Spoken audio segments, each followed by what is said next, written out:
अभी संभव ही नहीं है। चलिए आगे बढ़ूं, जल्दी आइए फटाफट। थोड़ा सा भैया घर जाके पढ़ाई बढ़ानी पड़ेगी। नवंबर दिसंबर में जगने से फायदा, और मजा तब है जब साल भर उसी अंदाज में पढ़ो जैसा फरवरी मार्च अप्रैल में पढ़े थे। अब पूरा एक नया साल आपने चुन लिया है फिर से पढ़ने के लिए, और बहुत सही समय पे। अभी बैच तो कल नया बैच शुरू हो रहा है, मई में आएंगे, जून में आएंगे, जुलाई तक बैच चलेंगे। आप बहुत सही समय पे आ चुके हैं। अपन को 40-50 दिन का फायदा है, तो भैया उस 50 दिन का अपन को फायदा लेके रखना है। सही समय पे सिलेबस होगा, उसके बाद खूब सारा रिवीजन कर सकते हो। इसलिए इस बात का ध्यान रखिए, अभी से पढ़िए। देखिए साल भर का सफर कठिन है, बहुत सैक्रिफाइस मांगता है ये। केवल फीस जमा कराने से, सोचने से सिलेक्शन नहीं होगा। मैं आपको फिर कह रहा हूं, सफर बहुत कठिन है, सैक्रिफाइस मांगेगा, तपस्या मांगेगा। रोज आपको इधर उधर भटकने का मन करेगा, पर आपको अपने मन को मजबूत रखना है कि एक साल अपन को पढ़ाई पे बने रहना है। इतना आसान नहीं है। 15 दिन 20 दिन आपके बहुत अच्छे निकलेंगे, एक महीना बहुत अच्छा निकलेगा, फिर वापस डावाडोल मन शुरू हो जाता है। तो एक साल तक तपस्या करना बहुत बड़ी बात है। मोटिवेशन नहीं चाहिए, खुद सेल्फ मोटिवेटेड रहिए। मोटिवेशन हमें पसंद नहीं है कि खूब चिल्ला चिल्ला के मोटिवेट कर दिया। पहले दिन का ग्राफ ऐसे जाता है मोटिवेशन में, दूसरे दिन वापस ठक नीचे। पढ़ाई वाला डिसिप्लिन वाला ग्राफ लगातार एक कांस्टेंट पे चलता रहता है, थोड़ा थोड़ा ऊपर नीचे। यही काम का है। थोड़ा बातों को समझिए, मोबाइल से दूर रहिए, यूट्यूब इंस्टा से दूर रहिए। थोड़ा सा आपको सेक्रीफाइस करने पड़ेंगे, मन को कठोर करना पड़ेगा कि मेरा यार 1 घंटा 1.5 घंटे से ज्यादा मोबाइल का स्क्रीन टाइम नहीं होना चाहिए। थोड़ा समझिए, अपने भविष्य के लिए पढ़ रहे हो यार, अपने खुद के लिए पढ़ रहे हो। इस बात का ध्यान रखो। थोड़ा सा और चीजों को समझने का प्रयास करो कि नहीं सर, मैं आर पार पढ़ूंगा तब मजा आएगा। अगला प्रश्न लिखेंगे। In the given situation, in the given situation, mark the correct option so that TIR will takes place. Mark the correct option so that TIR will take place at point P.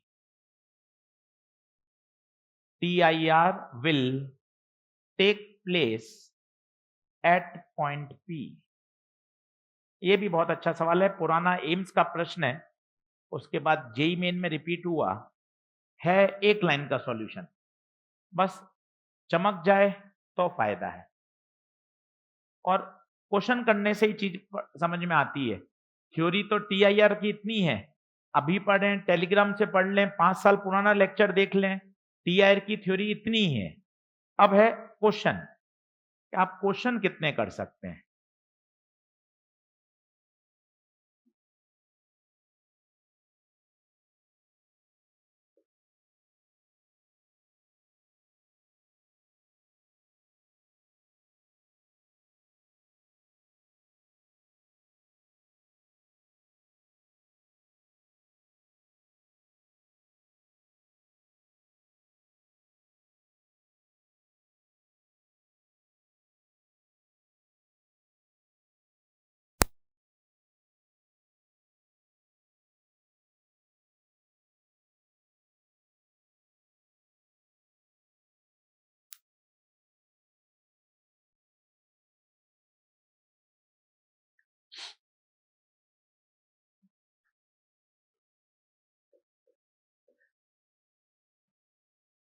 रटिएगा मत, approach समझिएगा।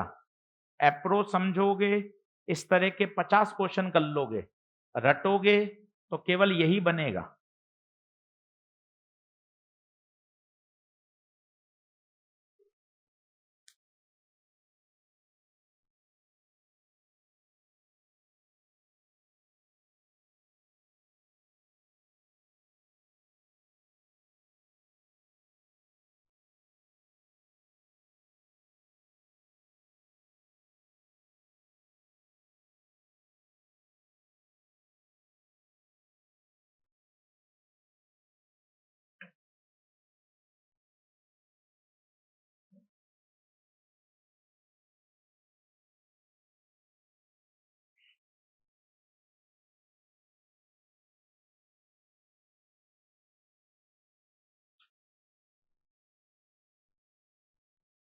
आइए,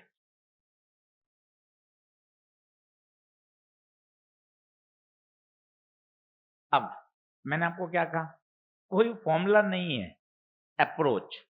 आप रे के साथ चलो, आप खुद सोचो रे आ रही है क्या हो रहा होगा, कोशिश करें अपने आप बोलने की, फिर मैं सिखाऊंगा। कुछ भी सोचिए काटा कूटा, आज सोचना शुरू करेंगे, 10 सवालों में 15 सवालों में बोलना सीख जाएंगे। कुछ भी नहीं सोचेंगे तो फिर जैसी स्थिति है वैसी बनी रहेगी। मैंने क्या बोला, लाइट के साथ चलो, जैसे लाइट जा रही है वैसे चलो। मत चला रे मोबाइल, जब्त हो जाएगा।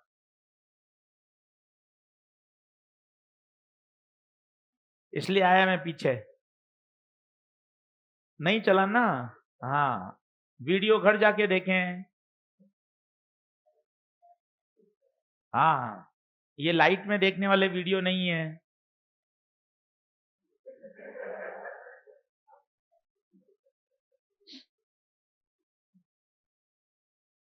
चलो अब सुनना क्या हो रहा है प्रश्न।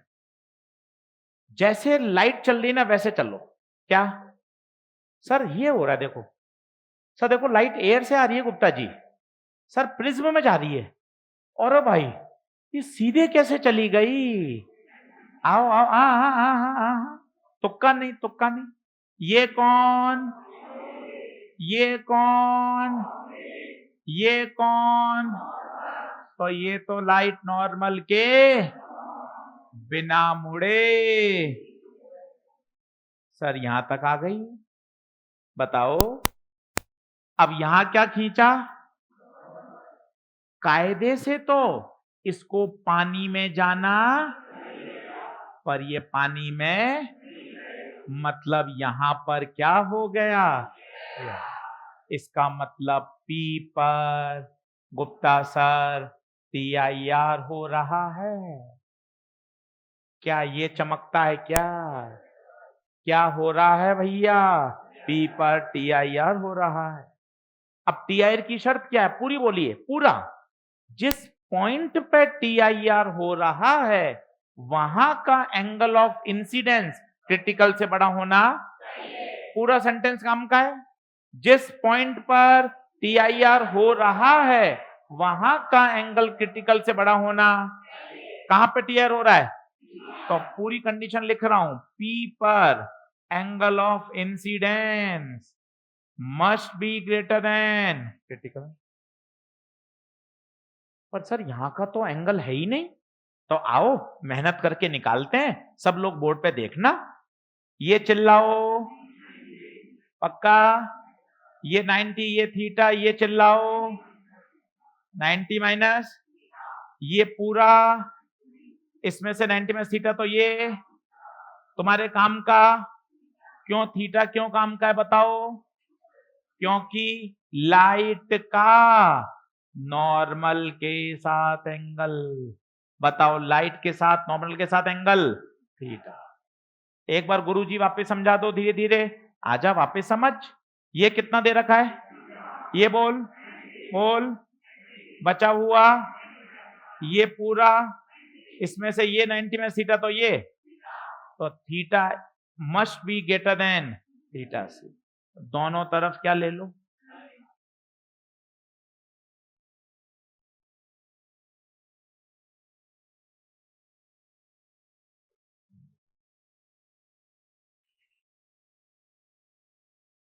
दोनों तरफ साइन ले लो। अब फंस गए, साइन थीटा सी कहां से लाएं, तो फिर वापस वापस जुगाड़ किया, एजी फंडा। बताओ बड़ी वैल्यू हमेशा, बड़ी वैल्यू हमेशा नीचे, छोटी ऊपर। अब बताना 4/3 का मतलब होता है 1.33, 3/2 का मतलब, बता बड़ा कौन, तो 3/2 कहां, 4/3,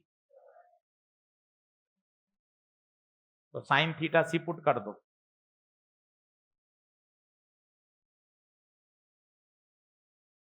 तो बताओ ये हो गया साइन थीटा, और इसकी जगह क्या आ जाएगा? कितना प्यारा सवाल है, छोटा सवाल है पर बढ़िया क्वेश्चन।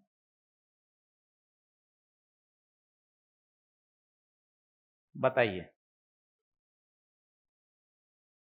कुछ भी नहीं है रॉकेट साइंस, केवल एक बात सीखी है, जहां TIR होना चाहिए वहां का एंगल क्रिटिकल से बड़ा होना, जिस बिंदु पे TIR होगा वहां का एंगल क्रिटिकल से बड़ा हो। बोलिए क्या बात सही है क्या?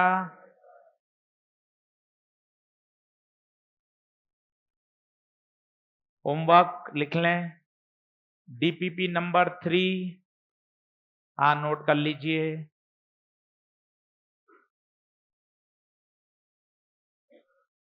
कौन सा? ये वाला स्टेप समझाऊं? ये देख, हाँ ये वाला ना, हाँ देख, एक तरफ है 4/3 पानी का, जिसको सॉल्व करने पा रहा है 1.33, एक तरफ है 3/2, ये होता है 1.5। तो क्रिटिकल एंगल में बड़ी वैल्यू कहां रखते हैं? नीचे। तो बड़ा कौन है? 3/2। छोटा कौन है? 4/3। ये 2 ऊपर जाएगा तो 4 2 जा 8, तो साइन थीटा सी आ गया, यहां साइन थीटा सी को पुट कर दिया। सही है? चलिए DPP नंबर 3 लिखो। DPP नंबर 3, क्वेश्चन नंबर पहला, क्वेश्चन नंबर पहला, क्वेश्चन नंबर दूसरा, तीसरा, है डायग्राम में कभी क्रिटिकल दिखेगा कैसे? क्योंकि यहां तो TIR हो गया, क्रिटिकल पे तो कभी TIR होता ही नहीं। पहला, दूसरा, तीसरा, चौथा, पांचवा, छठा, सातवां, 1 to 7 करने हैं आज के। ठीक है, मॉड्यूल अगले लेक्चर से मिलेगा, बाकी शुरू कर सकते हैं पर फिर भी अगले लेक्चर में ज्यादा मिल जाएगा। ठीक है साहब, धन्यवाद।